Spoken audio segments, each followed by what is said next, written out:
Why officer. do you have why do you make the verdict public at 9 p.m. at night? That was one of the questions. Why did they come out? One of the questions I have about it at 9 or whatever time that was. At 9 o'clock we were on air, right? To say what the verdict was. Yeah, why is that? You knew that something may happen. They talked about this, all this, the governor, everybody was involved in sending in additional coercive forces, be that the National Guard and arming the police. Why would they do this at night? The fact that a lot of what they said last night, even though I didn't read the transcripts, but what that the prosecutor said last night, all of that was in the New York Times. And as we had said last night, a lot of this was already leaked out. So this grand jury was not sequestered. So they must have been leaking out information all along anyway. But if they knew ultimately that this guy was not going to get indicted, why did they not protect the community to prevent this? I mean, there's something wrong even in their process. Something cynical. Very cynical. I mean, it sort of looks like, and this op-ed in the New York Times says that it looks like that they wanted this to happen. Oh, absolutely. And as you said, you pointed out a valid point. How come there's no fire trucks out there? I didn't see not one. I mean, how come? And the thing about it, but you know what? Black folks got to be a little more intelligent though. You can't be burning down your own communities, man. Well, you can't be burning down your own of course shops, now. Man. Yeah, this is always and the the question. thing about it, the media was showing the liquor stores. You know what? Come on. And so, well, wait a minute. Now, I can't defend any of that, but I'm just saying to you, these are the things that when you asked me today, what did I think? I could not answer because I'm still trying to process it. No, I've processed it already. Okay. Well, in my processing, here's some things that I may or may not know. That the anger that people feel is not necessarily rational. It doesn't have to make sense. The other thing I learned today when I asked my students, was this a form? Because they came in agitated, right? And one kid said, well, if they don't respect us, if the law doesn't respect us, then why should we respect the law? So why not go out there and burn down your own businesses? Well, another kid said, loot your own businesses. Walmart, or not Walmart. They said they got Walmart, and they were like, no. Walgreens or any of these stores, McDonald's, whatever, they don't belong to us, so it doesn't matter. Now, these are entities, hold on, that serve that community. See, you and I are looking at it as grown taxpayers. So if somebody burns up a house next door, it's going to bring down the property of your house. That'll be one less blah, blah, blah. If, somebody tore up something in this community, it wouldn't exist anymore. I mean, I was pissed that Burger King was closed on Springfield Avenue. I've been living there 20 years. I'm like, when did Burger King decide to close? So. They deserve to close. Huh?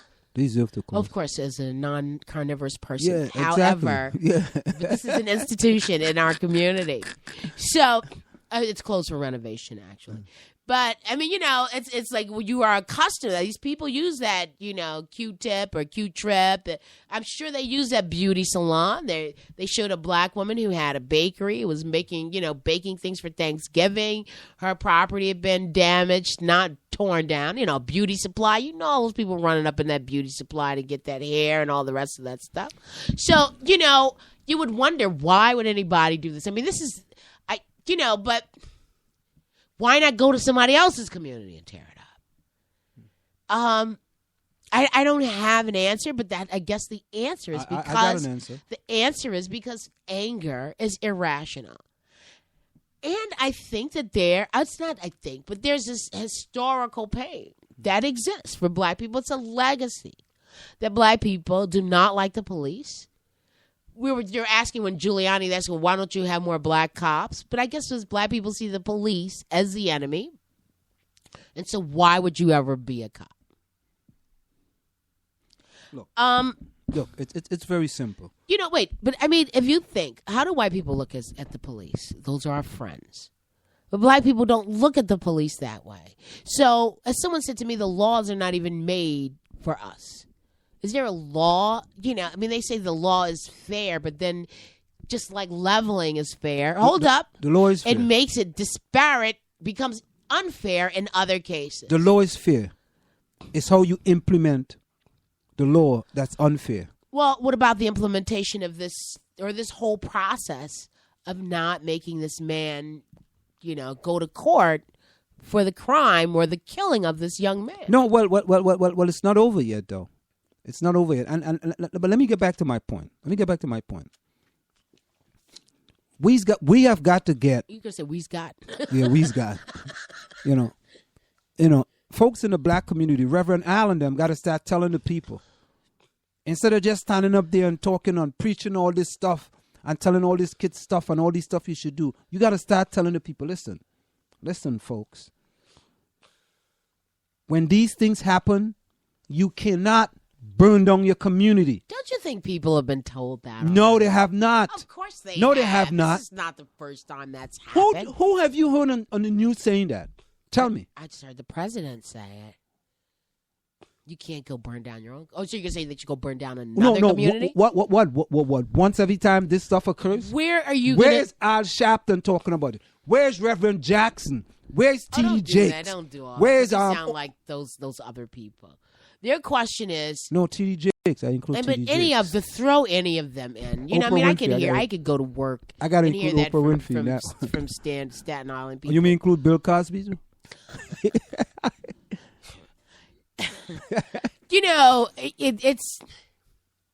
It's not rational. That's all I can say. That it doesn't make sense. In some emotional way, it might. I started trying to read about the psychology of rioting, why people would do that. But then if you feel that you don't have anything, what have you got to lose? And they maybe do not feel. They don't feel like it's their community. Maybe they feel that they live there, but they're under siege. And that could be the problem. No. Then, yeah, if that's that the could problem, be the problem. Is they don't feel that that is their community. community. And if that's the problem, we got a bigger problem than the cops killing us. Because it's all wrapped up into the whole every thing. time the cop kill us, we're going to kill our community. We're going to kill our communities. We're going to burn down our communities. So what it is, we have a double whammy now. You got to deal with the emotional setback of a person dying in your community at the hands of a white officer. And then you got to deal with rebuilding your community because, listen, in the black communities, you got more liquor stores more than anything else. Well, no, they're liquor stores, churches, and chicken joints. So that means to say that. And hair places. So that means to say that. Right. And No, that's you're gonna have to go. destroyed. No, you're gonna have to go a little farther to buy your liquor before you could go around the block. Because let's be honest here. Every time, You know what? You just come out with this stuff. I swear. but it's the truth.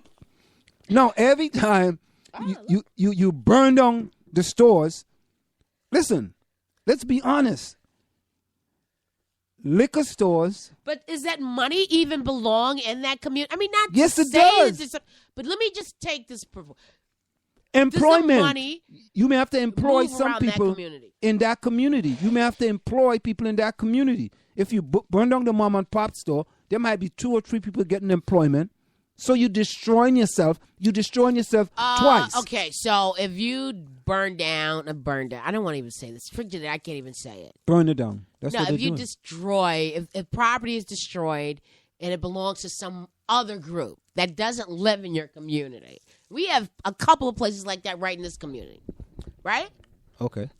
So, go around to the mart. It's run by another ethnic group. Indians. I'll be honest. So if you're going to burn discriminate. down- So what it is? Wait a minute. Are you really burning down your community when Yes, those you people are. don't live there? Yeah, but you are destroying your community. I don't care if it is owned by a guy from Russia. I don't care. To me, you are destroying your own community. Okay. And if you have housing in that community and you burn down the liquor store and you burn down the mart, you're destroying your own community. Okay. And you cannot. And to me, I don't care who owns it. Because if we are talking about Darren Wilson killing the black guy, we can't say because it's owned by a Russian, we're going to burn down that. Russian didn't do you anything. The Indian guy didn't do you anything. Do you anything? Yeah, the Russian guy didn't do you anything. He didn't. So we can't discriminate against them, but we are fools if we are destroying our community. So we are not, So, Anselm, what recourse have the people? Say that again? What recourse do the people have? Okay, listen to this. The recourse is you get the federal government to indict Darren Wilson, because burning down buildings, liquor stores, mart does nothing for no one. It serves no purpose. There is no positive outcome from that. Zero. None. Zero. It's foolish. It's irrational. No, it's foolish. It's not irrational. It's foolish because we keep doing it over and over and over. And we are only, what we are doing is that we are only making it worse for ourselves. That's what we are doing. It's like, I tell you, it's a double whammy. And I could speak of, this is a double whammy. We have to deal with the emotional setback of the officer not being indicted. Okay?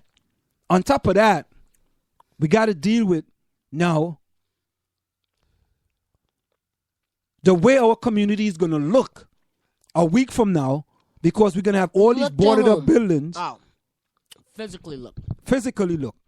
And we who live in that community have to go by these same buildings daily. It doesn't make sense. It makes absolutely no sense. And we have to, you see, when it's good, we got to deal with the good in our community when we do good. When it's bad, we got to be balanced. We got to be balanced. And sometimes, you see, the media is not going to tell you that. The media is going to just show the looting, and they're going to show these people walking, and they're going to talk all this garbage. Garbage. That's what they're going to do. They're going to show you this stuff all the time. Well, these are showing us protesters in New York City. Most of them look white, actually. Look at that. That's good. That's a good thing. Black people don't want to be out in that cold at night.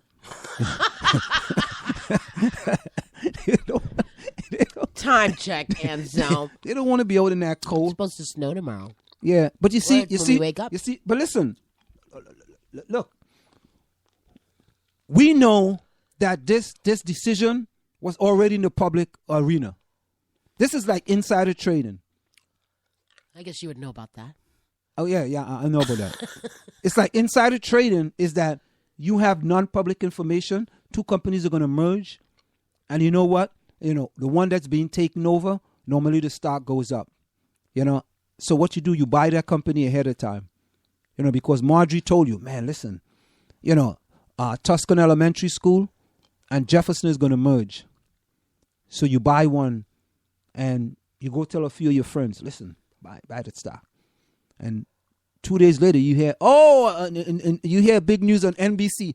Well, Tuscan Elementary School merged with Jefferson Elementary School. And Marjorie's sitting there, whoa, I bought 10,000 shares at $1. Now it's $4 a share. Marjorie now has $40,000. She's like happy. This is what happened with this. People sitting in the jury told this gun store owner, listen, don't sell no guns to black folks, because they may use it for the wrong reason. Because he's not going to be indicted. And listen, no, I didn't make that up. I know, I heard yeah, but night. Because sometimes people out there who listening say, oh, he's making that stuff up. He don't make that stuff up. You know what it is? What it is, Margie? And I'm being very honest. I believe that if I speak the truth, you know what? God, my mother-in-law told me this before I got married. Seriously. She looked up, she said, Anselm, you know a liar has no memory, right? I said, what's she telling me that for? So after a while I figured out, I said, see, if you tell the truth, you don't have to remember anything. Which is true. If you tell the truth, you don't have to remember anything. So your point being, though? Point that, here, I give the facts. Some people may like it. Some people may not. And someone, okay, that's great. Now, listen.